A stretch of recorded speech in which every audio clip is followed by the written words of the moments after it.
Welcome to the Cloud Currents podcast, where we explore the innovative technologies and minds shaping the future of cloud computing. I'm Matt Pacheco, the head of content at TierPoint, and I help businesses understand and implement cloud, AI, and security solutions to improve their IT infrastructure and give them the competitive edge. This episode is going to dive deep into transformative potential of AI and machine learning when applied to cloud architectures, automation, and cybersecurity paradigms. We'll discuss how these cutting-edge techniques can unlock new levels of cloud optimization, threat prevention, and simplified deployment models. Today, we're joined by Howie Xu, a longtime technology visionary who has been at the forefront of virtualization, software-defined networking, and now generative AI breakthroughs. Howie's pioneering work at VMware in the early 2000s led the foundations of cloud computing as we know it today. He has since founded multiple successful startups leveraging applied AI for cybersecurity and led those initiatives as the SVP of Engineering and AI and ML at Palo Alto Networks. We are also joined by Paul Mazzucco, TierPoint's Chief Information Security Officer. Paul oversees the TierPoint comprehensive security protocols and ensures compliance with key standards like PCI, ISO, HIPAA. With a rich background in IT security, including roles as a security entrepreneur and defense contractor, Paul has developed advanced security policies and disaster recovery plans across various industries. He's also played a pivotal role in transforming Cobalt computers into a leading IBM integrator, serving notable federal agencies. Paul's expertise and leadership in cybersecurity are extensive, to say the least. I want to welcome you both. Thank you, Matt. Thank you, Paul. Thank you, Howie. I like it.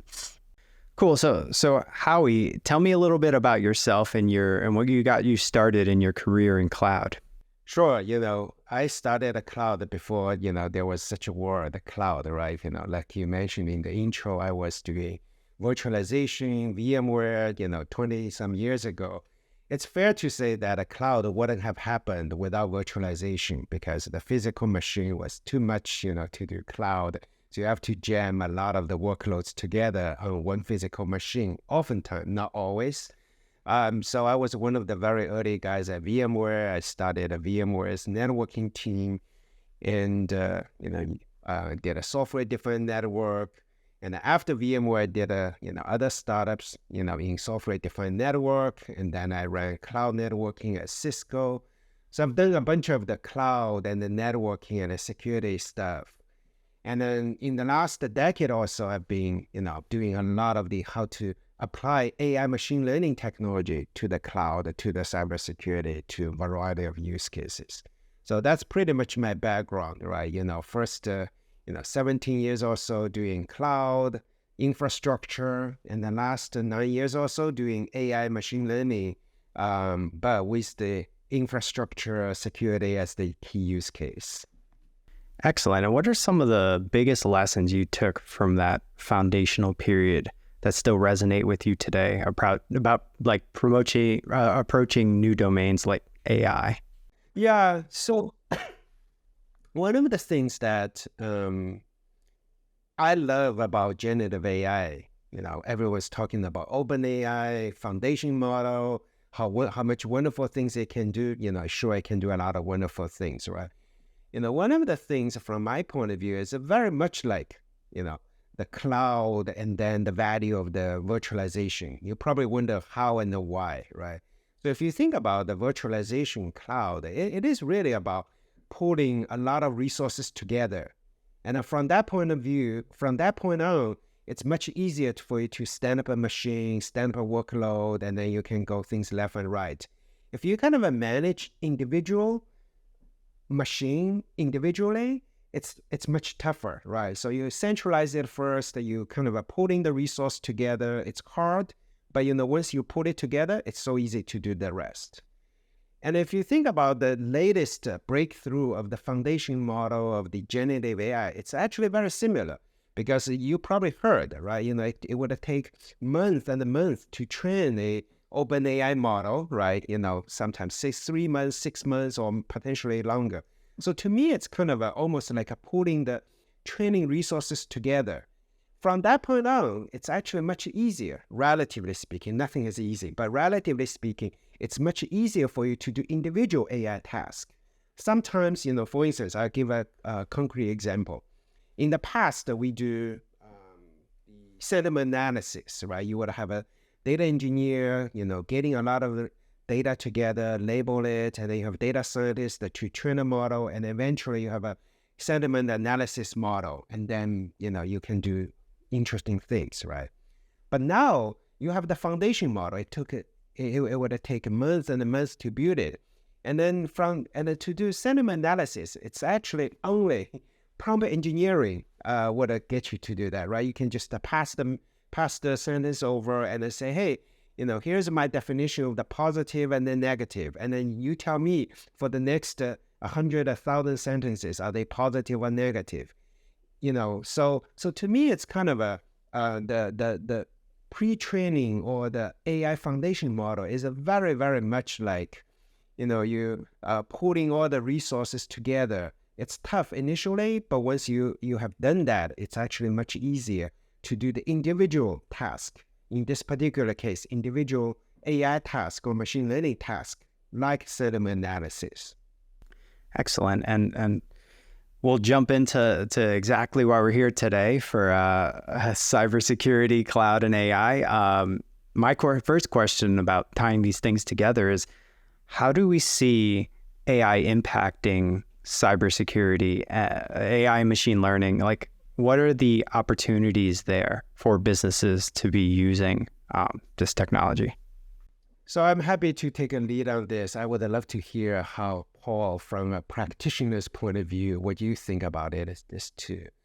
From my point of view, if you think about the cybersecurity industry, there is always, half of that has to do with the product and half of that has to do with the services. When I say half, roughly speaking, $200 billion industry revenue-wise, and then $100 billion for firewall, SASE, zero trust, intrusion detection, you name it, right? And then another $100 billion for the security services, right? A lot of that is a professional services, some of that is, not necessary. So to me, AI is going to help both, right? We are going to have better products so that we can do the intrusion detection, we can do the data leakage prevention better, because now we can, augment the model. As an example, right? In the past, you train a DLP model, you may not have enough data points or the label the data. Now you can use generative AI to generate label the data. That's just one example. So I think the products will be enhanced here and there quite a bit. But another thing I'm quite excited to see this industry is going is that the AI is actually augmented the service side tremendously. Depending on what number you are quoting, in the last 10 years or so, there are always millions of jobs, cybersecurity professional jobs vacant, right, worldwide. Whether million or 5 million, I've seen number, ranges, at different ranges. But, there are a lot of the shortage or a lot of vacancies. Hopefully, this time around, right, this generative AI is going to automate or help to automate a lot of the things that you would have to do otherwise manually. So that's the two categories of the areas that I see how AI and generative AI is going to help for cybersecurity. We can get into the details, but those are the two categories of things I'm seeing. Paul, what are your thoughts on that? I'm glad that Howie mentioned product enhancements, because one of the things that we see from a practical security standpoint is that the rise of offensive AI has really given threat actors an advantage over traditional rule-based offensive protection. So using multiple machine learning algorithms, the attacks are now quickly learning your environment. They're adapting to new attack methodologies on the fly.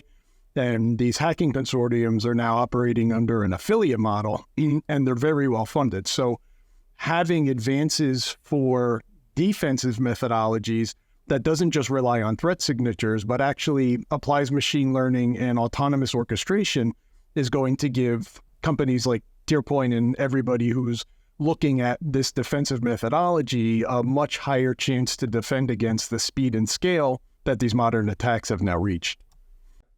I think, at the same time, we all know that when you have a newer technology, the implication is good for good guys and also for bad guys. I think, fortunately, unfortunately, depending on which side you're looking at it, this technology can be used for the bad guys so that their attacks or their way of penetrating into the enterprise or data center can be more sophisticated, faster. So it's kind of an interesting, cat and mouse game. I definitely see that, it's actually, the game is more interesting for the good guys. The more equipment, more technologies, but more sophisticated. The bad guys out there. And that sophistication comes at a very high price tag. So depending on the size of your enterprise, there's a spend involved with trying to keep up with what the threat actors, who are, again, very well funded, are putting towards their attack infrastructure. Excellent. Now that we're going to get more into that in a little bit, but I had a follow-up question. So we asked about how cybersecurity is a critical domain for applying AI machine learning. On the other side, what are some unique risks and potential attack vectors that malicious AI models could introduce to cloud environments? Yeah, I think a lot of that is just, Paul and I both mentioned the sophistication level and the speed. As an example, right, people will always come up with, new ways of getting into you, sometimes a phishing attack, spear phishing, right? But there is so much the bad guys can do, how fast, how sophisticated. For instance, if I want to trick you into giving me the credential, right? I need to, if I just write an email, hey, log in, a lot of times people are not going to do that because people are educated enough. But if I write an email with sophistication, for instance, this is the promotion time, right? And this is the annual performance review time. And then write you an email about this topic, right? It's a topic that's dear to your heart. And the time is coming. That you're expecting to, maybe getting a promotion letter, right? So, hey, Howie, John, here's the letter. You have a lot more tendency to click or fill in your own corporate credentials into that link, right? Because that, hey, I'm expecting from my boss about, am I getting promoted or what's my raise, right? In order for the bad guys to do something like that, they need a lot more sophistication, right? They need to study the company. They need to look into understanding, right? They may do a lot of research. In the past, there's so much you can do about the research. I mean, bad guys always go with the low-hanging fruit, right? Now with the Gen AI, it's possible I can do some very sophisticated research, at the tip of my finger, just type a few things to the ChatGPT, potentially, possibly, and then get it, write up a very sophisticated things that, look so real, right? Another example would be supply chain attack, right? These days, a lot of people, reference the supply chain. You have, the bad things, bad code, the malicious code in the open source code, or, even in the proprietary code base. But how do you get into that, right? For the bad guys to get into that, they need to do sophisticated, a lot of the study, research, in order to get into it, right? So the Gen AI or the AI technology will help the bad guys to do that. So I think we are going to see sophisticated attack at a much higher speed, higher velocity, more sophistication, right? I don't think it's necessarily brand new, attack, different from what we have seen in the past, but the velocity, the speed of, generating those malicious content will be sped up. I agree. I think when you think about the cloud and some of the security risks is that what used to be inside is now outside. So your attack vectors have greatly increased, sometimes exponentially increased. And having that much infrastructure with that many possible attack vectors, we see a lot of security practitioners that just get into alert overload. Like they're getting so many alerts and they're not sure how to prioritize. So one of the things that we're excited about AI and machine learning is really to autonomously take those alerts, categorize those alerts, look at risk registers, do challenge responses, and break down what could be millions of attacks a day into an ecosystem and really give you a priority as to what is moving, why is it moving, where do you have gaps in your security model. And then once you've identified some of those gaps, really what we see across the cloud and when we get involved with client clouds is that they suffer from a misconfiguration. It's not uncommon, no matter how big the organization, that they've deployed test labs and dev labs and they've deployed into the cloud as they've grown in the cloud. And we find when we go in to do audits and security audits that a lot of these older accounts have just remained. They've been abandoned. Nobody's paying attention to what they're doing and why they're doing it. And yet they may still be on a similar network. They may still hold a similar email scheme. It doesn't take long for these AI models from the threat actors to realize, here's your email, here's how we attack you, and here are the ways that we're going to hit you. Having those insecure layers and infrastructure using the AI in order to see those alerts and quickly act upon them is where we hope this industry finally settles on, and we're moving there quickly. Excellent. And a follow-up question. So we've talked about AI, and that's just one angle of this. I'm curious about ransomware and how that's changed over the last few years, because there's ransomware as a service. There's other ways to get ransomware to the intended target. What are you seeing in both of your roles as far as an evolution of ransomware? Are they leveraging AI, or what's going on in that realm of the world? Yeah, as kind of mentioned, right, AI, in particular Gen AI, the way I look at Gen AI is almost like you have a lot of the professional resources working for you or maybe working against you if you are, sort of on the defending side. What happens is, in the past, most of the bad guys on the security side, they are script kiddies, right? They download the scripts and then they do a bunch of things. It's not like they know what is the vulnerability of the Windows. They actually sort of download the scripts and then figuring out, stitch things together. That's usually what people do, right? And with ransomware, it's the same, right? You have to do a lot of those stitching things together. You have to, so from that point of view, I do see that the generative AI playing the role of automation, automating things faster. So again, as I mentioned, I don't necessarily, I would love to hear what Paul gets to see, from the practitioner side. But from my point of view, it's just things are going to be faster, and then, the velocity is a different ballgame, is a different level. That's how I see it. Paul, what do you see? We certainly see an acceleration based on the threat actors using AI and machine learning. About 80% plus of ransomwares come in through compromised credentials. Somebody gets an email, a phishing email, and as Howie said before, it's review time. It's time for your raise notification or training or something that you think you're going to see from a trusted email source.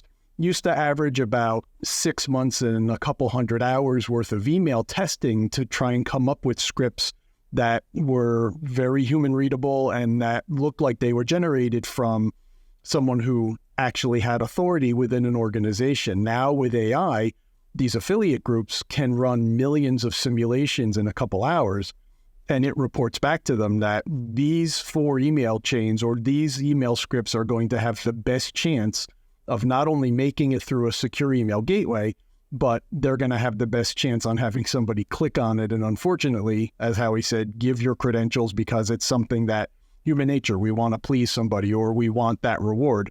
So you have a lot higher chance through this AI automation for threat actors to make it through those gateways and to actually land in a mailbox. And that's stage one for a lot of the ransomware, as I said, about 80% plus. Yeah, let me just add one thing to what Paul says, which hopefully capture the gist of it.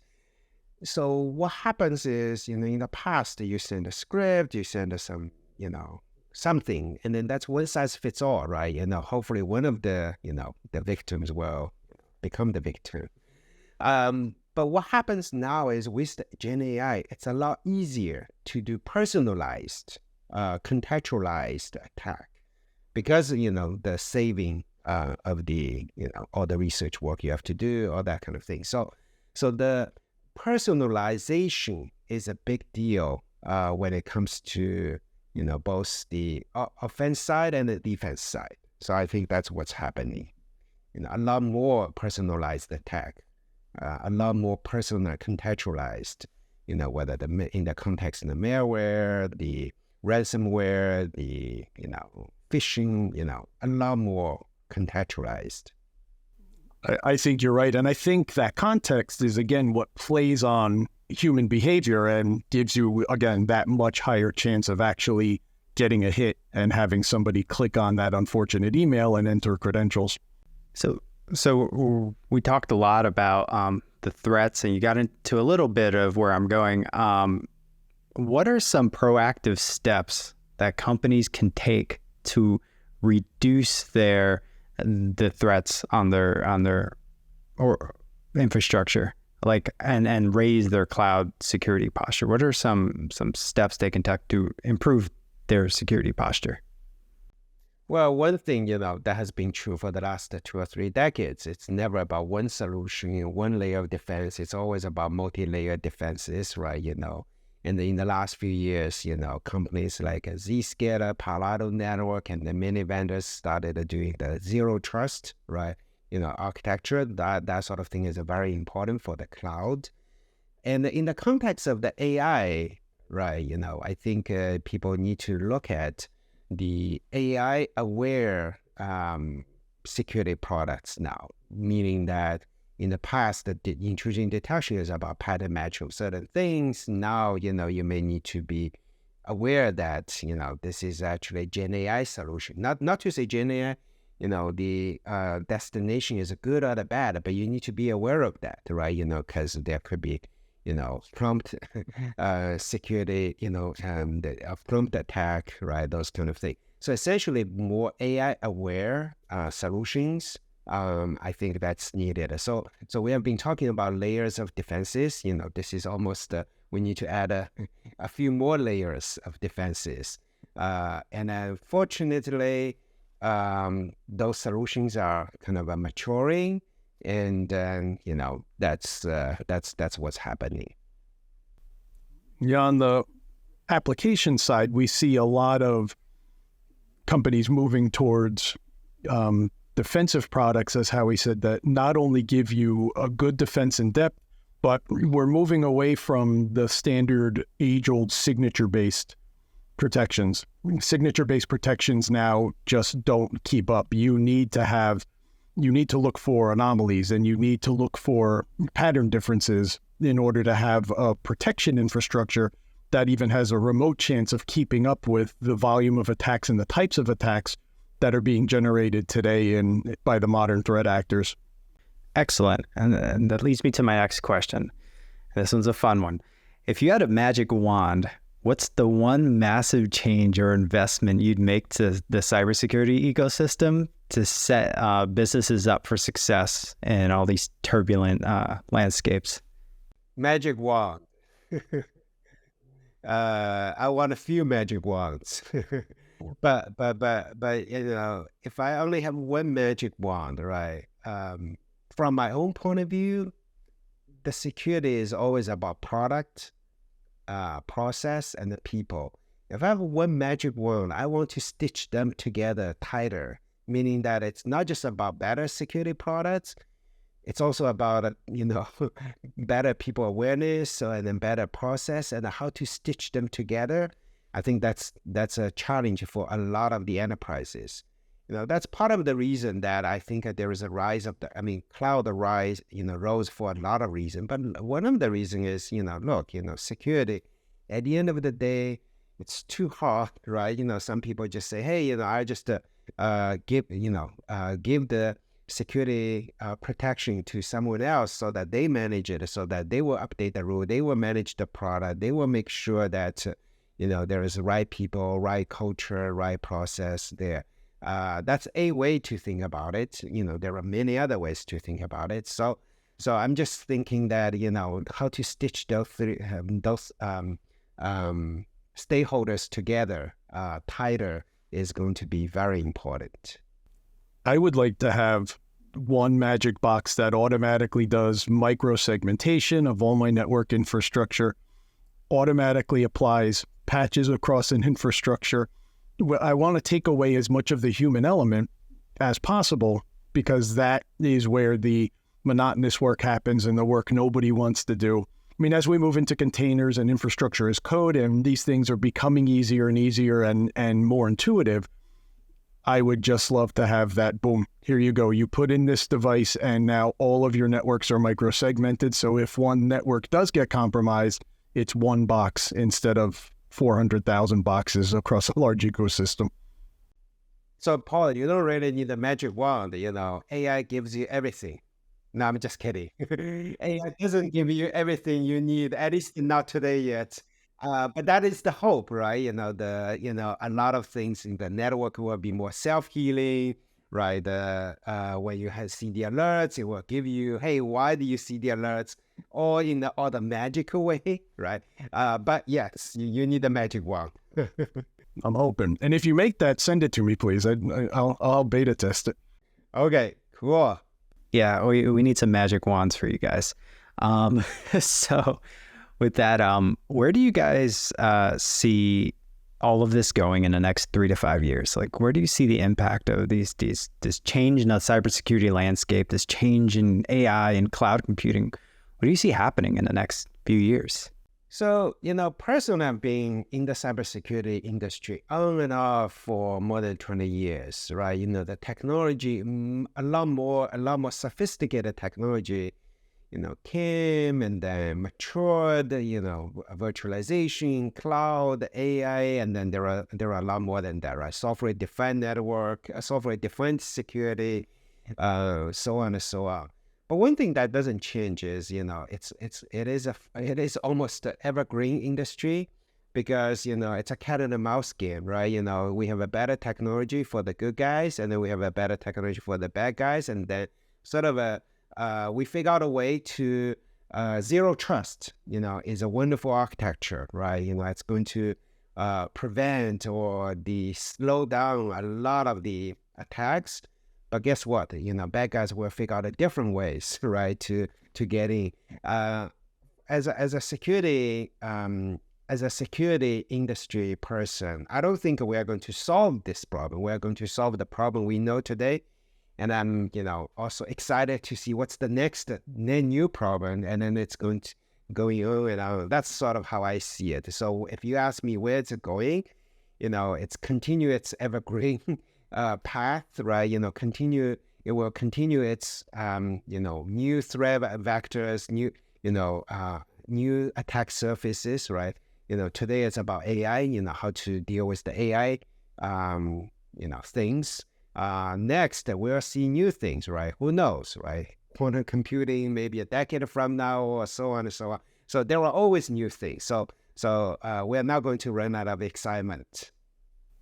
I think that AI adoption is going to tip the scales in favor of security teams charged with protecting these big infrastructures. Multiple layers of network and endpoint security are adopting AI detection of novel patterns and automated detections at a rapid scale. So where I think the future is going is to make all of this autonomous. So what used to take a security researcher hours, again, can now be done in seconds, sometimes milliseconds, depending on the ecosystem. So by growing the AI models as they mature and become more mainstream, I think we're going to see qualified orchestration and remediation engines that can very quickly parse data from multiple security devices, multiple network infrastructures, and give an instant view of attack surfaces and gaps, and not only give you that instant view, but act on it instantly. So we're going to take away the human intervention and have systems. Eventually, what we're going to have is a war of the bots, good bots versus bad bots, who are constantly trying to run scripts against each other to see who has the best trained models. I like that analogy, good bots versus bad bots, right? Not just the good humans versus the bad humans. We have bots working for us. And in that context, Paul was, asking for this magic wand. I think in the next few years, he will have maybe not the entire magic wand, but a portion of the magic wand in reality. I look forward to it. Last question, rapid fire question. What's your best advice for students or aspiring cybersecurity employees, future employees, when mapping out their career journeys? Like, what should they know about the industry from you? Look, the cybersecurity is an ongoing thing. I love it because, it gives me some mission, right? It's kind of protecting the enterprise, protecting the nation, protecting, good people around, right? So this is actually, if you like some mission-driven industry or the jobs or the things to do, this is a great things to do.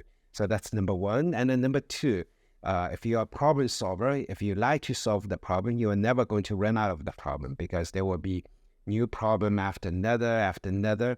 So those are the two things I would say. If you are kind of a mission-driven person, you are a problem solver, cybersecurity industry is kind of is a great industry for you to be in and then be an expert. I would tell kids coming up, go to school and study data science. Don't go to school for cybersecurity as a platform anymore because the tools are changing quickly, daily sometimes. Kids who come out of school with a cybersecurity degree, we find that we have to untrain a lot of the things that they learned in school that aren't relevant from when they started. We recommend get your degree, go to college, but get your degree in management, business management, and data science, and all the other tools and all the other processes that we use on a daily basis. We're going to train you. And when those tools are obsolete 2 weeks from now, we're going to train you again on new tools that are out there in the market. But having the foundation of data science, especially in the day of AI, that's, I believe, your ticket to being a world-class cyber professional. Excellent. Well, I wanted to thank you both for coming on today. It was a great conversation. I learned a lot about AI, cybersecurity, and cloud, and some great advice in there for people listening to the podcast. So thank you, Paul, and thank you, Howie, for being here. Thank you, Matt, and thank you, Paul. Thank you, Paul, for actually stating that you need a magic wand. I think the security industry is working very hard to deliver that magic wand to you. And then, there will be kids, next generation kids learning, getting a degree in data science and helping to deliver that magic wand as well.